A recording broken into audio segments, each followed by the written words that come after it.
हिंदू धर्म में बसंत पंचमी का पर्व अत्यंत शुभ और महत्वपूर्ण माना जाता है। यह पर्व विद्या, ज्ञान और संगीत की देवी माता सरस्वती को समर्पित है। इस दिन माता सरस्वती की विधि पूर्वक पूजा अर्चना की जाती है। माना जाता है कि बसंत पंचमी के दिन से ही वसंत ऋतु की शुरुआत होती है, जो प्रकृति में नए जीवन का संचार करती है। इस दिन विशेष रूप से विद्यार्थी और कला प्रेमी माता सरस्वती का आशीर्वाद प्राप्त करने के लिए पूजा करते हैं, जिससे वे ज्ञान और बुद्धि के मार्ग पर आगे बढ़ सके। साथ ही इस पर्व को आर्थिक समृद्धि के लिए भी बहुत शुभ माना जाता है। इस दिन पीले या सफेद वस्त्र धारण कर माता सरस्वती की पूजा करें। माँ सरस्वती को पीले या केसरिया रंग के फल फूल, वस्त्र और भोग अर्पित करें। लेकिन कई ऐसे कार्य हैं जो बसंत पंचमी के दिन भूल कर भी नहीं करने चाहिए। इससे माता सरस्वती रुष्ट हो सकती है और जीवन पर नकारात्मक प्रभाव पड़ सकता है। आइए जानते हैं बसंत पंचमी के दिन कौन से कार्य नहीं करने चाहिए। इस दिन काले वस्त्र पहनकर पूजा में नहीं बैठना चाहिए। बसंत पंचमी के दिन जब तक पूजा समाप्त नहीं हो जाती, उससे पहले भोजन ग्रहण नहीं करना चाहिए। ऐसा करने से माता सरस्वती रुष्ट हो सकती है।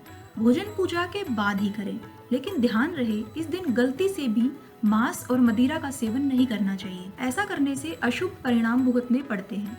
इसकी बजाय उस दिन व्रत करें या फिर शुद्ध सात्विक भोजन ग्रहण करें। इस दिन अपनी वाणी पर नियंत्रण रखें और किसी के प्रति भी कठोर वचन बोलने से बचें।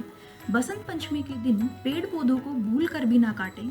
असल में इस दिन से बसंत ऋतु की शुरुआत होती है, जो प्रकृति के लिए समर्पित है। ऐसे में अगर आप उस दिन पेड़ पौधे काटेंगे तो यह प्रकृति का अपमान माना जाएगा। बसंत पंचमी के दिन क्रोध और अहंकार नहीं करना चाहिए। क्रोध और अहंकार मनुष्य के सबसे बड़े शत्रु माने गए हैं। बसंत पंचमी के दिन क्रोध और अहंकार से बचना चाहिए। इस दिन झूठ और छल कपट से भी दूर रहना चाहिए और किसी का भी अपमान नहीं करना चाहिए।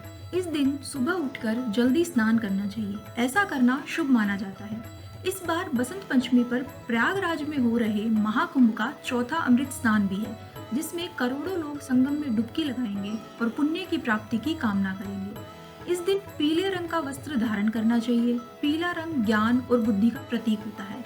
बसंत पंचमी के दिन माँ सरस्वती की तस्वीर को पीले या सफेद फूल, अक्षत, चंदन और धूप दीप अर्पित करें। इसके बाद पीले रंग की मिठाई का भोग माँ सरस्वती को अर्पण करें। ऐसा करने से माँ सरस्वती का आशीर्वाद प्राप्त होता है। साथ ही इस दिन संगीत और कला का अभ्यास भी करना चाहिए।